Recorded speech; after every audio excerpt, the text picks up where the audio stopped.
यावर्षी येथे हर घर तिरंगा अंतर्गत तिरंगा रॅली ऑगस्ट 14 कारंजा येथून जवळच असलेल्या ग्राम यावर्षी येथील बाबासाहेब धाबेकर विद्यालयात ऑगस्ट 13 रोजी हर घर तिरंगा अंतर्गत तिरंगा रॅली मुख्याध्यापक विजय भड यांच्या मार्गदर्शनात आयोजित करण्यात आली होती।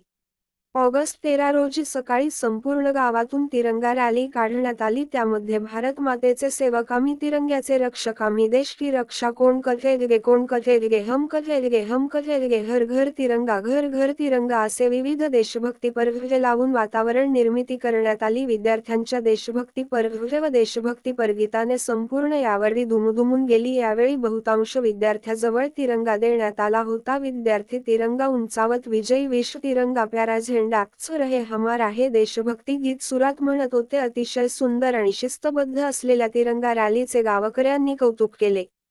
सदर तिरंगा रॅलीमध्ये शाळेचे मुख्याध्यापक विजय भड, शिक्षक राजेश शेंडेकर, गोपाल काकड, अनिल हजारे तर शिक्षकेतर कर्मदेवीदास काळबांडे, भालचंद्र कवाणे, राजेश लिंगाटे, राजू लबडे, राजेंद्र उमाळे यांचे सहवर्ग 8वी 9वी 10वीचे विद्यार्थी उपस्थित होते। कारंजा अस्मिता न्यूज करिता महेंद्र गुप्ता, मुख्य संपादक कारंजा लाड।